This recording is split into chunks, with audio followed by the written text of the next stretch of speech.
Om, Om, Om Sahana Vavatu, Sahano Bhunaktu, Sahaviryam Karavavahai, Tejasvina Aditamastu, Mavidvishava Ai.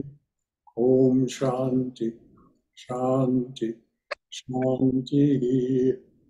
Om, may the divine being look over us lovingly as a mother and father. May the divine being support and nourish us as a mother and father. May we have the strength and skill to study together the art of spirituality.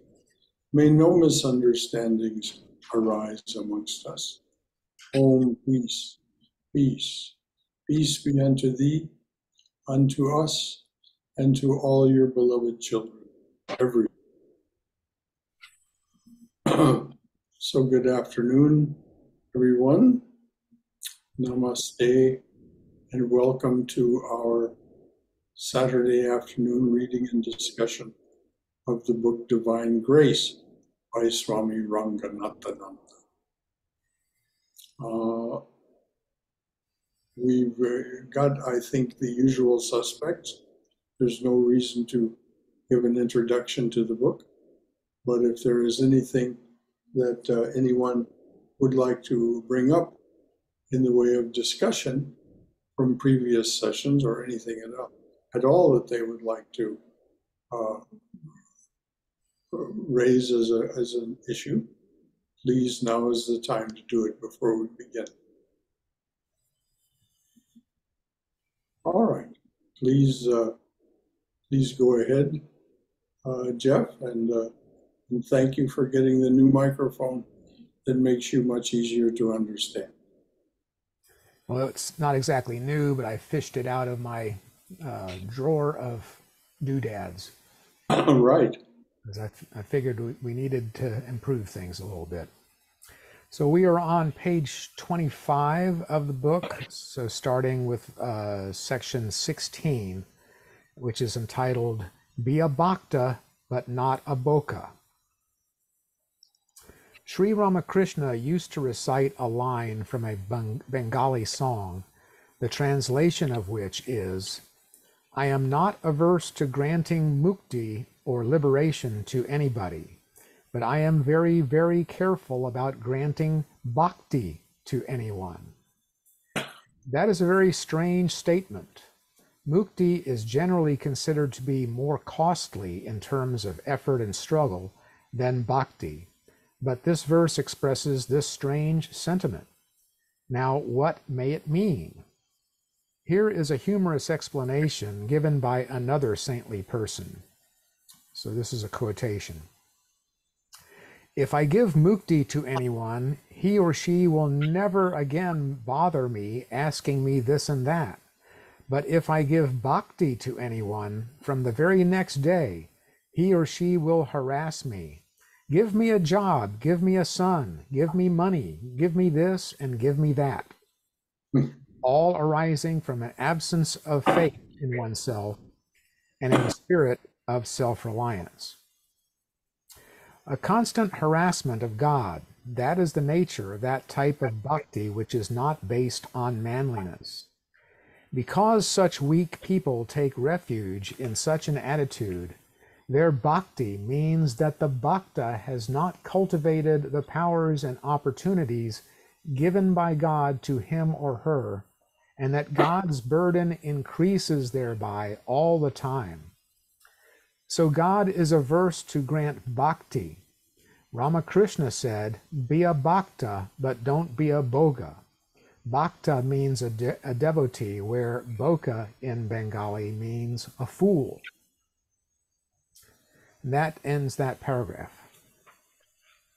Well, I think it's pretty self-explanatory, and why we need to be, if we're going to be a bhakta, we need to be a bhakta of firm faith and determination, and rely on our own capabilities as much as possible, with the understanding that we always have recourse to the Divine Mother for strength, courage, and determination. So don't be a bokish bhakta. Right, don't be a bhakta. It's probably not really a word, but Or how is that word spelled? I don't have the text in front of me. Boka. It's B-O-K-A. Oh, okay. So it's better to be a bhaktish boka than a bokish bhakta. I'm curious about the description of a bhakta as someone who is very demanding and clinging. I've never experienced that. I was wondering if anybody has any comments. These two kinds of bhaktas. There's the one who is like a clinging child. We've all seen them. You know, they cling to their mother's skirts. They run around behind her the moment a stranger comes into the room. These are they never grow up. And as we read in the very early part of this book about that young man that had to go through play therapy in order to grow up, we have to grow up. We have to become mature egos, mature personalities. This other kind of bhakta is not mature. They're childlike. As a matter of fact, they're childish. They're foolish. So that's the explanation as it's understood from here. My mother tongue is Bengali. And when we were young, as kids, we used to call each other Boka just to tease each other. Mm-hmm. So that's the common usage of that word, Boka. Yep. A foolish fellow. Yeah. Yep. Well, we had even ruder terms when we were young growing up. Anything else from anyone? All right, dear Jeff, please read on. Certainly. Every tune of the music of the Gita, whether it concerns man's secular life or spiritual life, is suffused with this message of strength and fearlessness. Whether in worldly life or in spiritual life, Vedanta exhorts man to manifest strength. The Gita and other Vedanta books. Next word is club. I don't understand that. The Gita and other Vedanta books. Club. And then there are several Sanskrit terms. Raga, Bhaya, and Krodha, attachment, fear and anger, as inhibitors of moral and spiritual growth. Club simply means beat on, exhibit aversion to. That's as in a club wielding, someone wielding a club. So a synonym could be overemphasize or? Yes. Okay. Let me read it that way then. No. It isn't overemphasized. It means it is averse to them. It beats on them like someone beating on something with a club. Oh, I see. Okay.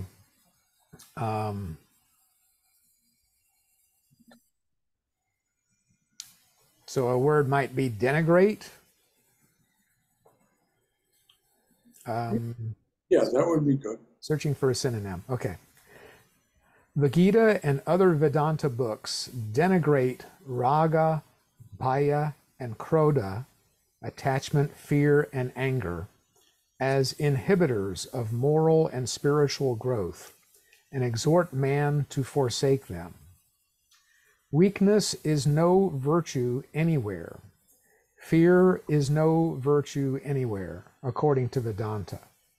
The first virtue to be cultivated by anyone, says the Gita, is abhayam, or fearlessness. The Upanishads describe Brahman, the ultimate reality or God, as abhayam, fearlessness, and they describe anyone who attains Brahman as having attained the state of fearlessness. Abhayam vai prabtosi, and I'm sure I didn't pronounce that correctly. Oh, Haima says I did. Okay, thank you. And that concludes the paragraph and that section. Now, this business about fearlessness, it doesn't mean that you do not experience fear. Of course, we experience fear in situations where it's warranted. But we don't, if we exhibit abhayam, fearlessness, we do not let it daunt us. We push forward and push through the fear. It is not that the fear doesn't exist. Fear is, as Jill Bolte Taylor points out in her book, Whole Brain Living, fear is an automatic response of the left limbic system to certain situations. And the chemical released when we experience a fearful situation will dissipate. It dissolves into something else in 90 seconds. So that 90 seconds gives us the appropriate time for fight or flight. But if the condition that produced the fear turns out to be baseless, then at the end of that 90 seconds, there's no reason for us to continue to be fearful. So this is the discrimination between the real and the unreal. It occurs everywhere. So this is the meaning of being abhayam, fearless. That it isn't that you don't experience fear. You do not let it conquer you or daunt you in pursuing an appropriate course of action. Is all that clear? So that's forbearance, right? Well, that's a kind of forbearance, yes. That means we don't live in fear, but we may get fear every now and then, like a barking dog coming rapidly at you or some other things. Shankara, that's what you mean. No permanent fear in our heart, but there are all kinds of things that will produce fear. Fear, and then they'll go away after a while. Mm-hmm. No permanent fear in our. But we just Thank you. push on. And all of us know this. We all know this condition. It's just without any, there's no way around it. Anything else from anyone? Okay, Jeff, please read on. All right, section 17. Divine grace, its presence behind self-reliance and self-surrender. So, in the light of this great philosophy, the Gita deals with human life in its wholeness.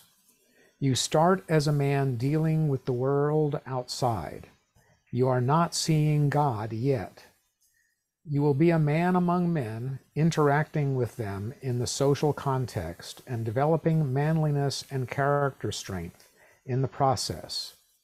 Then slowly, in and through that interaction, and with the aid of discrimination and love of truth, you will rise to the higher level. When the mind becomes pure and strong, it will gradually feel the touch of something purer, deeper, some intimations of the divine pulsations from within. Only a strong mind can receive it, understand it, and respond to it. Only an elephant can understand the strength of a lion, Vivekananda said, but not a mosquito. That concludes that paragraph. Okay, I'd like you to read it all over again. This is such a critically important idea that we grow into this. We grow into it by manifesting the truth of our basic character and personality that we were born to, by making it a reality. And then, as he says, intimations, we begin to feel that touch of what Swami Sridharananda says we come to think of as thou. First, we're just satisfied with I am. Then these intimations come, and we sense there is something beyond me, and we identify that as thou. So this is the inevitable course for the person who is true to themselves. To thine own self be true, and it follows as the night the day, that you cannot be false to anyone. And so this is where we end up. Hello. Hello, dear. Got lunch. Thank you. The kind lady is bringing me lunch. Just leave it on the table, dear.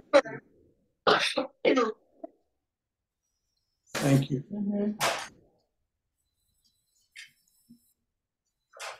So, if you will just read all that again. certainly, and I think the title of the section is worth repeating too. Yes. In light of what you just said, Brother Shankara. Yes. Divine grace, its presence behind self-reliance and self-surrender.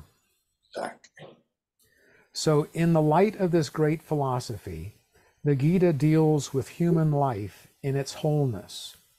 You start as a man dealing with the world outside. You are not seeing God yet. You will be a man among men, interacting with them in the social context and developing manliness and character strength in the process.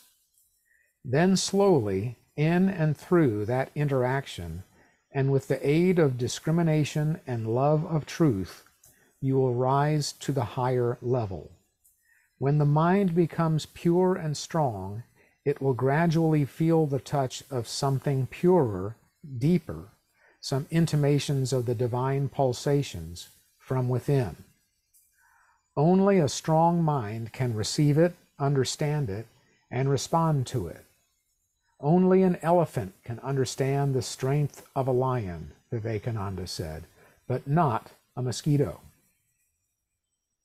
And so that concludes that paragraph. Shall I just read on? No, but I think if we reflect, we can see the reality of this section in each of our lives. My assertion is we would not be here on a Saturday at noon if the mind had not become pure. If the mind had not become pure enough to receive these thoughts, digest them, and make them our own. That's why we come. Look, there's a screen full of us. I think I count 11, or is it more? 5, or 10, 11, 12, 13. 13 of us. 13 of us here. Am I right? 1, 2, 3. No, 11. And so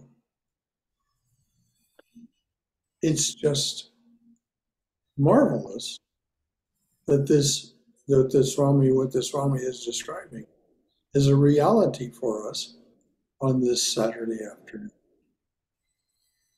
And I think if any of us just reflects a moment, we'll see that there has been a progression in our lives that led us to this moment, this interaction with our fellow human beings.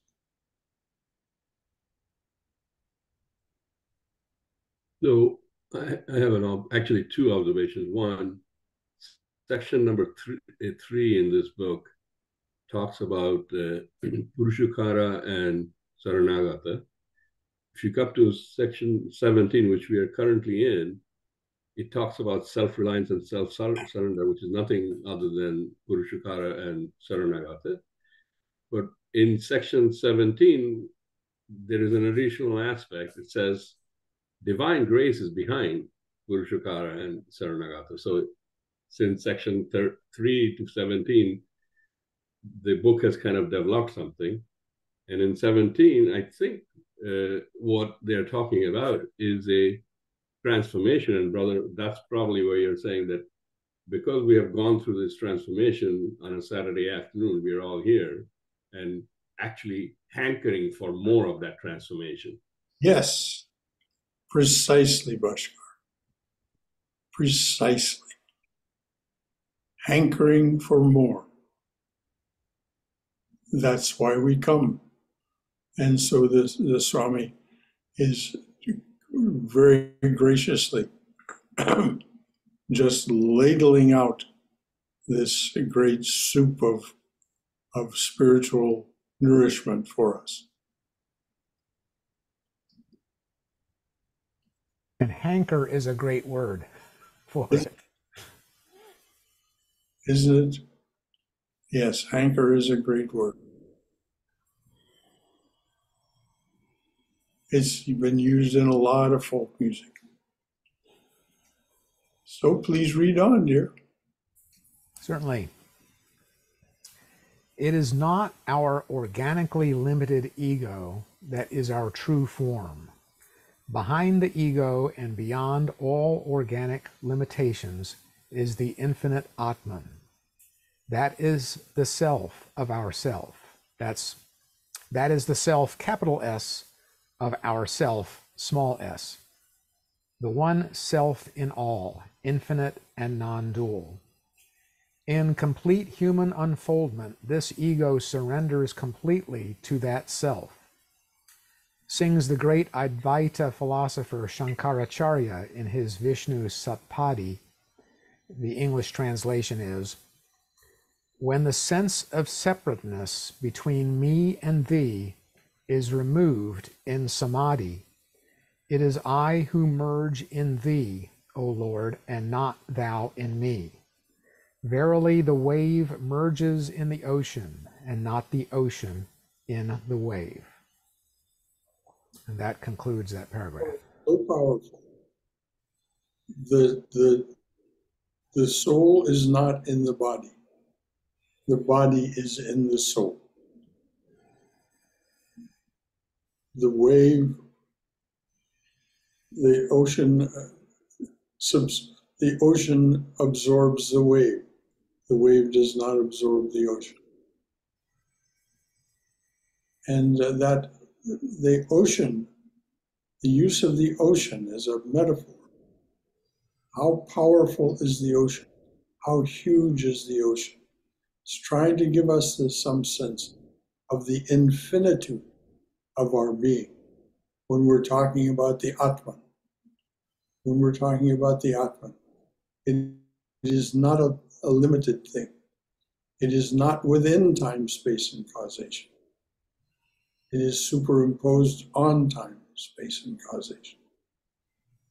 It is infinite, eternal, changeless. Infinite, eternal, changeless. That is our true nature.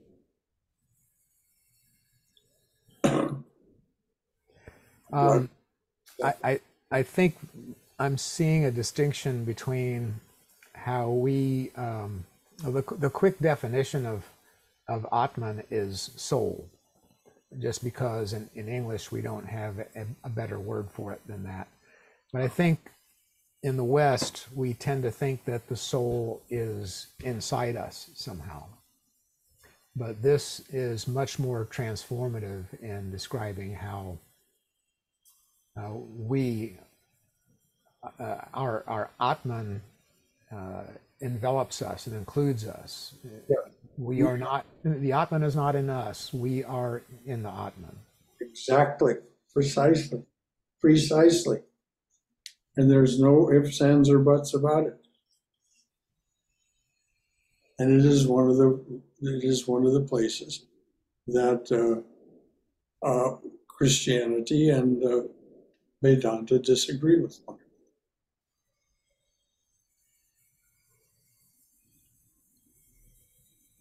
Anything else from anyone? All right, dear, please read on. It is that inner self of all that speaks through the divine incarnation, as Sri Krishna, in that verse 66, chapter 18 of the Gita, abandoning all dharmas, take refuge in me alone. I will liberate you from all sins. Grieve not. This is prefaced by an earlier statement in verse 61. The Supreme Lord is ever present in the heart space of all beings, Arjuna. And that concludes that paragraph. Now, let's just read that last sentence again. It's so short. Do you mean the final verse from the Gita? Last sentence. I'm sorry? The Supreme Lord. That's the last sentence. Okay. That's the from verse 61 in chapter 18. The Supreme Lord is ever present in the heart space of all beings, Arjuna. Can we be more reassured than that? This is the divine being itself in the form of Krishna speaking to us.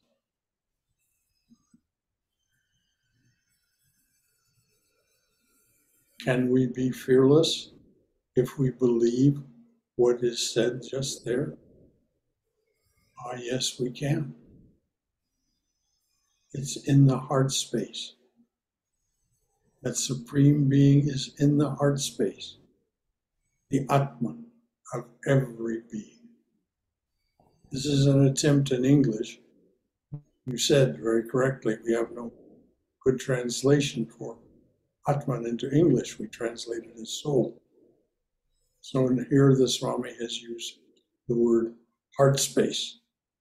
And if any of us have practiced any kind of spiritual disciplines, meditation, and so on, we understand this idea that there is a space within us that we can call the heart space.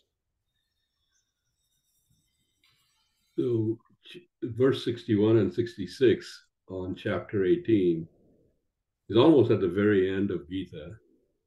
And I'm just reflecting that these two verses at the final end of the Gita is really saying that one of the final messages being, take refuge in me, and I think everything will be okay. So self-surrender.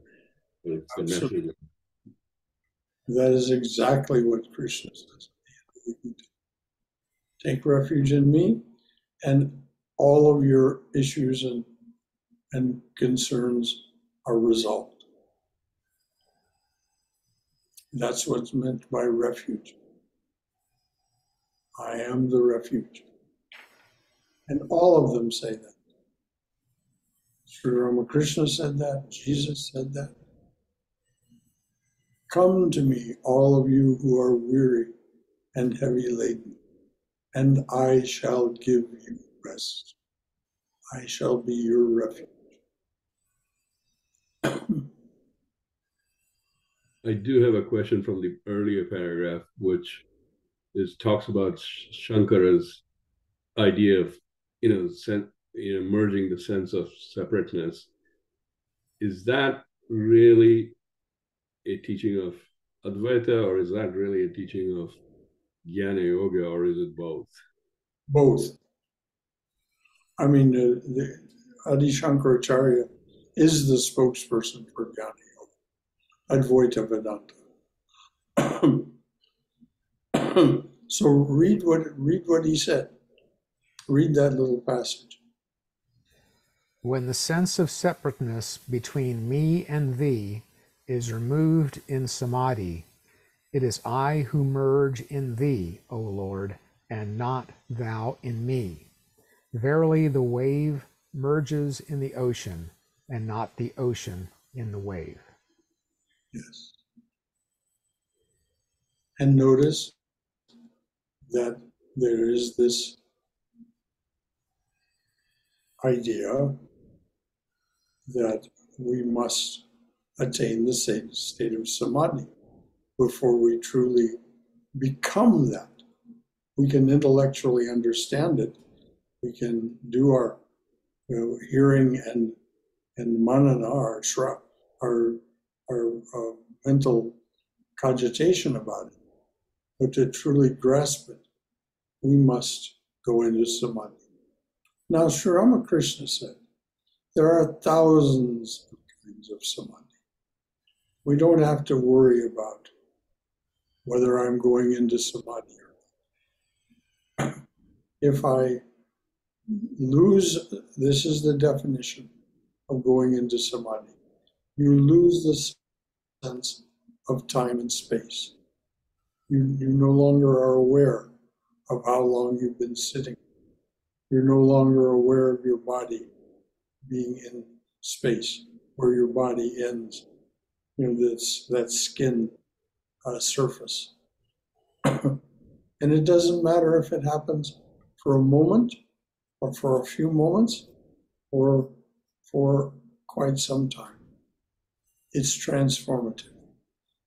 And so this is the idea of samadhi, that you lose the sense of time and space.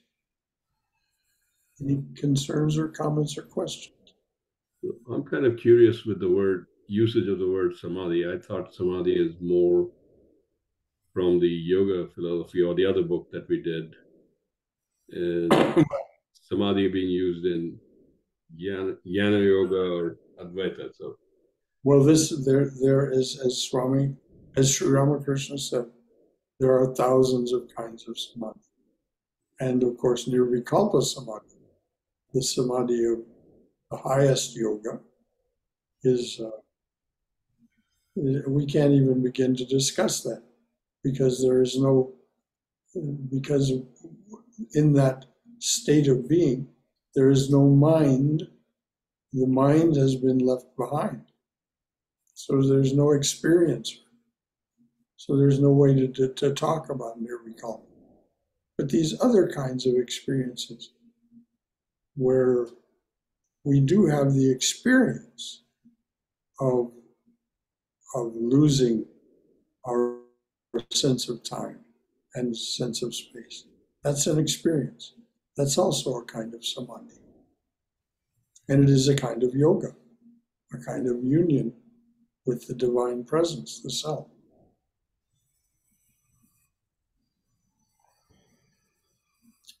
Thank you, Bhaskar, as always. Anything else from anyone? All right, dear, please read on. The Lord, the infinite source of all truth, beauty, and goodness, means to tell everyone through Arjuna, in the hearts of all beings, behind that ego of theirs, I am always there. I don't want to interfere with all these beings earlier because I want their egos to be developed first. But I stand behind, watching, and I know that when any devotee becomes strong by exercising his or her ego and its powers, at a particular point of his or her spiritual development, he or she will certainly turn to me and find in me their highest and best. Then will come self-surrender naturally and spontaneously. So in that verse, Sri Krishna says, Ishvara, the Lord, is in the hearts of all beings. He knows everything which all beings are doing. All beings may not know this truth about him, but he knows it.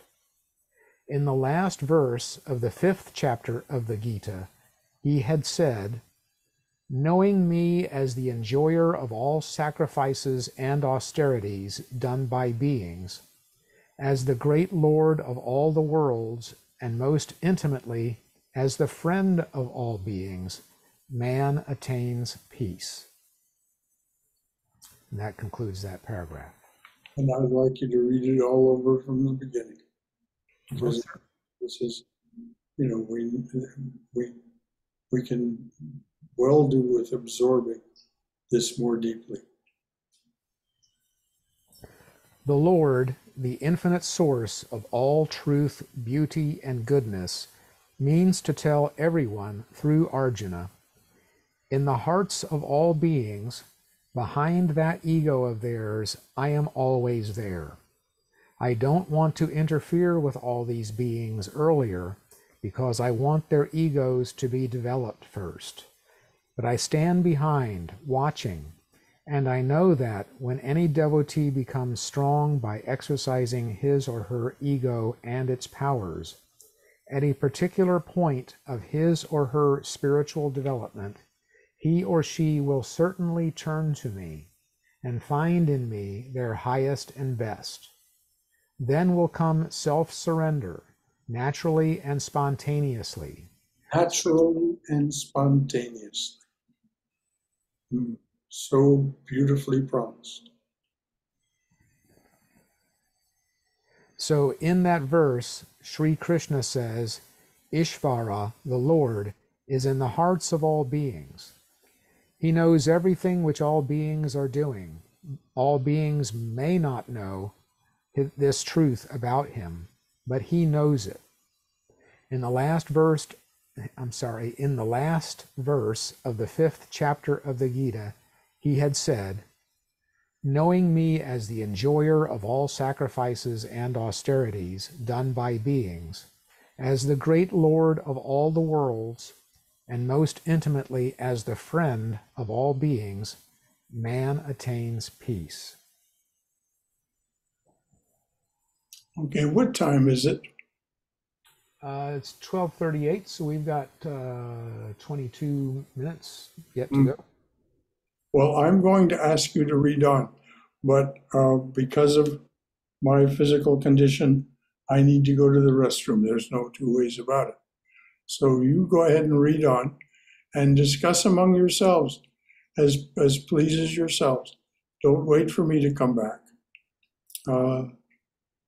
So please go ahead, and I'll be back as soon as I can, but there's no way of not going.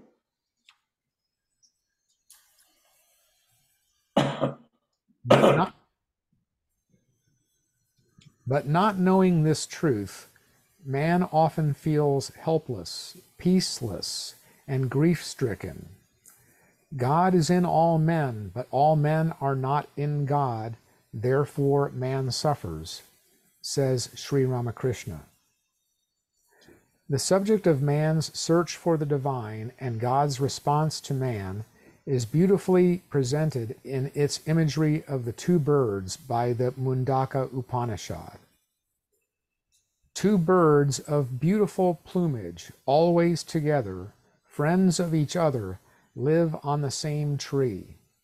One of them eats the sweet and bitter fruits of the tree, while the other, without eating the fruits, sits immersed in its own glory. Of the self-same tree of life, man is immersed and deluded, and feeling helpless, he grieves. But when he sees the other, the adorable and the sovereign and the free, he discards his grief, realizing himself as but his glory. Now, there's one more verse, and then I'll take a pause. Where can you find a more perfect expression of the whole philosophy of the world, the gist of what the Hindus ever thought, the whole dream of human salvation, painted in language more wonderful, figure more marvelous than this. So I'll pause there. Any comments, anyone?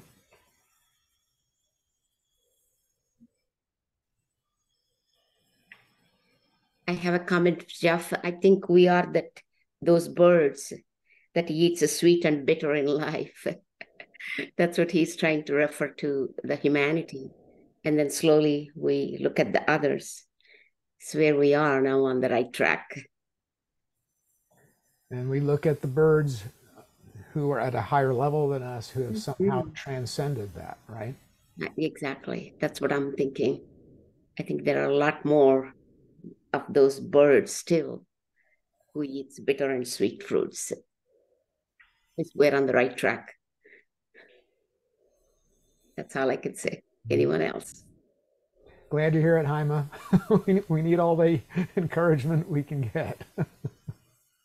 One thing I think in the previous section was God was saying, I want everybody to develop, or not everybody, humans to develop the ego.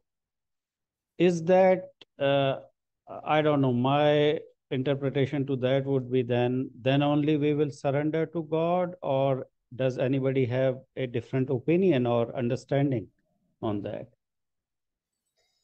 Actually, if you really look through the entire sense of this book, like section 3 talks about, first of all, building Purushakara, and then Saranagata. So, which means, and in multiple places, what they're reflecting is that there is no sense or benefit or actual achievement in surrendering to God if you have nothing to surrender, because you never build your ego. So that's section 3 saying Purushakara and Saranagata. Even back in this current section that we're just about working on, they're saying that the presence behind self-reliance, which is Purushakara, and self-surrender, which is Saranagata. So the same theme. It seems like the entire book, the theme is you first build Purushakara, and then will it have any meaning to surrender to God? Thank you. I guess the ultimate and somewhat silly example would be how can a baby surrender to God when the baby has no sense of him or herself at all? And so I think this is saying not so much you're not developing the ego for the ego's sake, but you're developing your strength in the ego. You're developing your sense of yourself with a small s, so that then, like Bhaskar says, you have something to renounce as you seek. Yeah, and I look from the perspective, we all have multiple lives. So if your soul is so much evolved, and then you come to a life where you don't have to go through that ego building process in order to surrender. So that was my perception, that if I look from that perspective, you probably have already surrendered to God, and you build up that ego in the previous lives. Now in this life, you are at that point. That was my perception of this small section. Makes perfect sense to me, Sunil. Anybody else? So Sunil's concept is that if you are born with the prarabdha karma, which means you have actually achieved a higher sense of ego and then higher sense of self-surrender, then you can start at that point and move forward. So yeah, absolutely, that will happen. And I think that we're currently studying Vedanta, so obviously this concept is Vedanta, but if you go to yoga, that's the same concept there. If you're a evolved yogi, then when you're born with that, and then you evolve more further.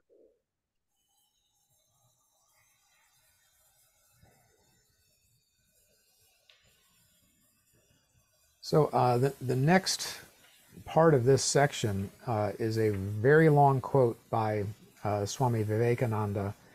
It's from his lecture on Vedanta and its application to Indian life from the Complete Works. And I'm going to pause. There are, let's see, there are 5 paragraphs. The first 2 are fairly short, so I'll pause after the first 2, and then I'll pause after each paragraph. This is the picture of the human soul. Man is eating the sweet and bitter fruits of this life, pursuing gold, pursuing his senses, pursuing the vanities of life. Hopelessly, madly careering, he goes. In other places, the Upanishads have compared the human soul to the charioteer and the senses to the mad horses, unrestrained. Such is the career of men pursuing the vanities of life, children dreaming golden dreams only to find that they are but vain, and old men chewing the cud of their past deeds and yet not knowing how to get out of this network. This is the world. Wow. So, our first pausing place. Any comments? Well, it's so true, isn't it? That is the world. And we've all been there, coming out of some It's of a good summary, Haima, of the first 2 stages of your life, which is brahmacharya and grihastha. And the whole idea is that at some point you'll make a pivot, hopefully, and you'll get to Banaprastha, which is the living in the forest, and sannyas, which is, I think Swami Ji does a fantastic job in 2 short paragraphs to really say what kind of an ADD world we live, or ADHD world we live in.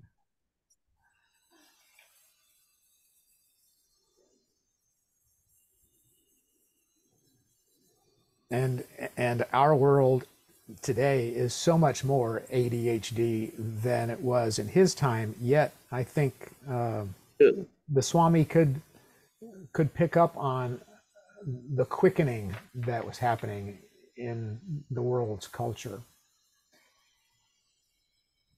And that ADSD, I think it is coming from the senses, right? It is pointing out, the reading is pointing out to that chariot and charioteer story from Upanishad, which is exactly, we need to tame our senses, because ultimately those are leading us our life haywire if we don't control them. Yes, I truly agree with that. We don't want to be slaves to the senses. We want to keep the senses under control. I mean, it's good to be self-reliant, be in a giving position, than taking all the time from the society or people. That doesn't mean we have to be totally sit in front of God's picture and then day and night, who is going to feed us? Who is going to feed the family? So we don't want the senses to control us. We want to take grip over the senses, keep them under control. That's what I think he's meaning. Pursuing gold, that's wealth. He always mentions, even in the gospel, he said, woman and gold. It's not clearly woman, it's the lust and gold, excessive greed of everything. That's what he means. Yep, and you said it very nicely, Hima, about we need to do the work. It is the karma yoga which we have to do, right? Exactly. Lord Krishna said, if I am here in the form of human, even I have to do the karma. So you cannot avoid the karma. We can't forget that there is some higher power is guiding us, rather than thinking, I am in control of everything. We're not. We can see around us every single minute. We're not in control of earthquakes. We're not in control of wars. We're not in control of anything. We can only be control our senses, get to our that self-realization. That's what the path is. Meditation helps us to get there. Everything leads to the meditation again. It keeps going back to any book we read. Go inner journey, not outer. Outer is there. Thank you. That's my comment. I was just going to say that a journey is a good comparison for this, because it's not a getting there. It's not a possession of anything. It's not being in control. It is having awareness as you make your way, as you put one foot in front of the other and continue. We're on the right track. Here we are on the right track. We're there. We're walking step by step. That's why we're here. That's why. Thank you. Thank you, Haima. Anyone else? Yeah, I'll just follow off Haima's last sentence there, that everything leads to practicing meditation to kind of turn your senses inward. And if I reflect on the 6 different branches of Indian philosophy, obviously it's very true for Vedanta. It is also true for yoga, which is the other book we did, which is talking about samadhi. And then if you go to the first, which is the Sankhya philosophy, on which Buddhism is based on, that's also meditation. So you look everywhere. Ultimately, the framework or the nuances might be different, but meditation is probably the method to turn everything inward.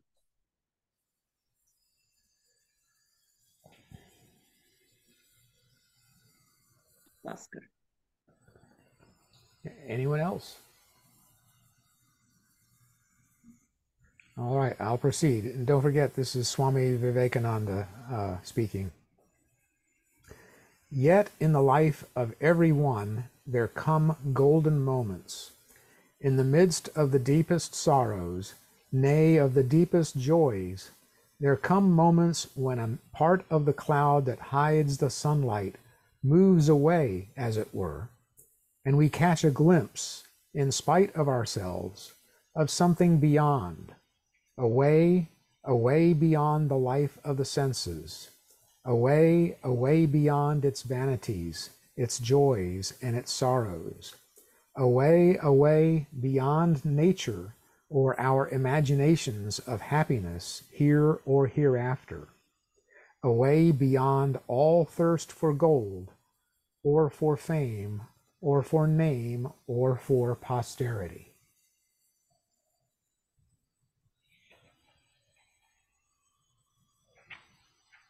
I think that's kind of self-explanatory, but any comments? Yeah, I'll just comment that it reminds me of, in common parlance, a pivot. So it's a pivot point. And then if you will go to the author Malcolm Gladwell, he talks about the tipping point. So we are just reaching the tipping point to make a transition. And that's why we're here, right, Bhaskar? Yep. We're maybe just past that tipping point. Hope so. Certainly hope so. And there are 2 paragraphs remaining of this quote from Swamiji. Man stops for a moment at this glimpse and sees the other bird, calm and majestic, eating neither sweet nor bitter fruits, but immersed in his own glory, self-content, self-satisfied. As the Gita says, he whose devotion is to the Atman, he who does not want anything beyond the Atman, but he who has become satisfied in the Atman, what work is there for him to do? Why should he drudge? And that concludes that paragraph.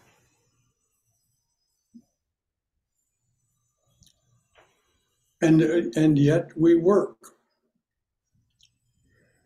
But drudge is not the same thing as work, though, right? Drudge has a negative connotation. Oh, yes, we do not drudge, but we do work. Each of us has some work that we're doing. This is a kind of work that we're doing right now. So it isn't that we stop living because we achieve these states of being, but in fact, our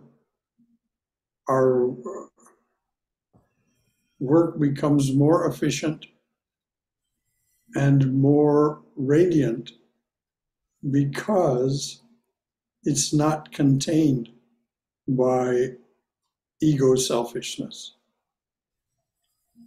We have abandoned selfishness to a degree. So we continue to work,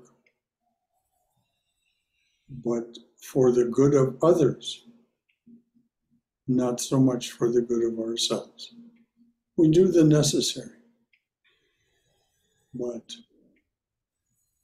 I think everyone understands what I mean. But if not, please speak up. The drudge thing reminds me of a quote that I've always liked from an author, Rita Grimsley Johnson, and she said, "A man on a mission is far different than a drone on a deadline." Yes. And the drone on the deadline, of course, being the drudge, and the person on a mission, that can get a little difficult too. But, it's good to be focused. And it's also good to be able to muster a little enthusiasm for it too. Yes, you must have the enthusiasm. And the enthusiasm, if you're focused, as you say, it comes spontaneously and automatically. That self-surrender, as was pointed out some paragraphs back, becomes spontaneous and automatic. You don't have to be deviling yourself about it. You just go ahead. So I think the example of the two birds again show up in this paragraph. It had shown up in a couple other earlier paragraphs. The imagery that comes to my mind is that you have this one bird that is enjoying the sweet or the bitter, and that's a person who's a karma, doing the karmas, and then enjoying the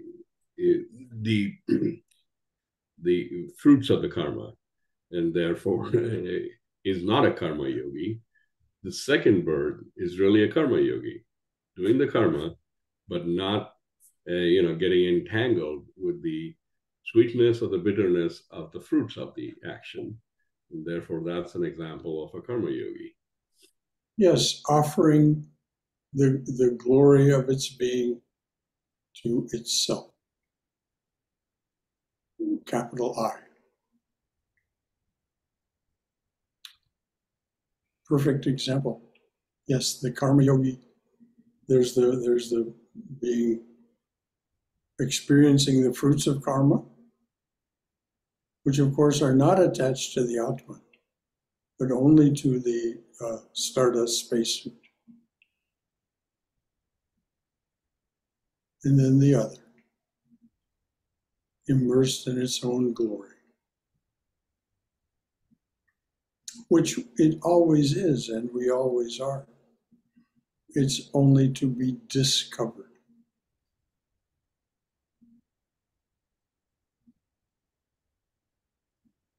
How are we doing for time? We have got 1 minute, and we have one more paragraph to go of the long quotation from Swami Vivekananda, so we can pick up there next time, or we can begin with the quotation next time. Read it now, and then we'll read it again next time. Okay. Man catches a glimpse, then again forgets and goes on eating the sweet and bitter fruits of life.